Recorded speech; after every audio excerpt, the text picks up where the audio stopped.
I'm 32 years old, and I made a mistake, a thoughtless, reckless mistake that unraveled everything I once believed was solid in my life. One moment, I was laughing, surrounded by friends, comforted by familiarity and the illusion of security. The next, I was sitting alone in a quiet house, numb, staring at the glow of my phone screen as it lit up with notifications from everyone, except the one person I needed to hear from.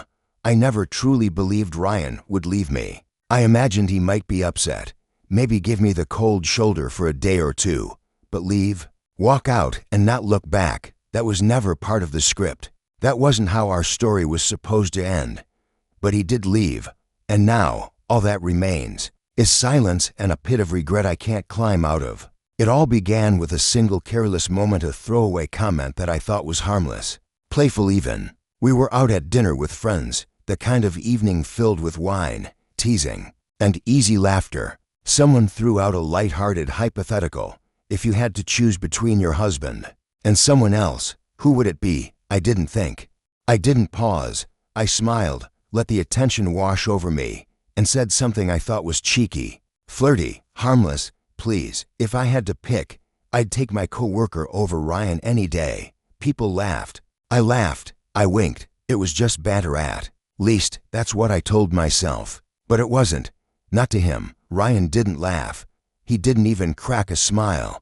He just sat there, staring at me with a quiet expression. I couldn't quite read an expression I should have paid attention to, but I brushed it off, rolled my eyes, kissed him on the cheek, told him to lighten up. When we got home, the air between us was different. He stood across from me in the hallway, hands in his pockets, and asked softly, "Do you really feel that way?" I froze. What are you talking about? That thing you said at dinner, was it just a joke? Or do you actually think you'd be better off with someone else? I could have said I was sorry. I could have explained that it was stupid, that it meant nothing. But instead, I got defensive. Maybe it was pride. Maybe it was fear. Maybe it was some toxic mix of both. I crossed my arms, scoffed, told him he was being dramatic. He laughed then, but not in a way that invited laughter. It was hollow, bitter, a sound that felt like a door closing. "I've spent years trying to be what you needed," he said. "And now, the one time I see you light up, it's because of someone else." "Oh, come on," I shot back. "Don't be ridiculous." But he wasn't being ridiculous. He was done. His voice never rose. His hands never shook. He just looked at me, steady and sad, and said, "If you really think there's someone better, then what are we even doing?" And in that moment, everything shifted. I felt the ground tilt under my feet. This wasn't just another argument. This wasn't a storm we'd wait out. This was the end beginning to take shape. "Ryan, wait," I whispered, but he was already walking up the stairs. I followed him, still wrapped in the illusion that I could somehow control the moment, still believing I had time, that this wasn't real. He was packing when I reached the bedroom, methodically folding clothes into a duffel, not even glancing at me. I stood in the doorway, arms crossed like a child, pretending not to care. "You're really leaving over this?" I said. "You won't even look at me?" He paused, glanced up with eyes that had already stopped looking at me the way they used to. "It's not just this," he said. "It's everything." And then the panic hit, like a sudden, cold wave crashing over me. I stepped toward him, voice shaking. "Please, don't go. Please talk to me. I didn't mean it. I swear, I was just caught up, trying to be funny." But he didn't blink, didn't flinch. He finished packing, zipped the bag, and picked up his keys. He walked out the door, and I stood there, empty, watching it close behind him. At first, I believed he'd come back, that he just needed time to cool off. But then the silence stretched. Days passed. The phone never rang.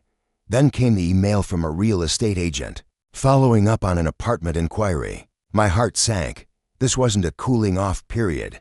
This was movement. Forward. Without me, I called. Straight to voicemail. I texted. No response. Eventually, I sent a voice note, my voice trembling, brittle with desperation. I told him I didn't mean what I said, that he was the only one I wanted, that I was sorry, so deeply sorry. His reply came in one short line. "Thanks for confirming what I suspected for a while." You just use people for what they can give you. I guess I was no different.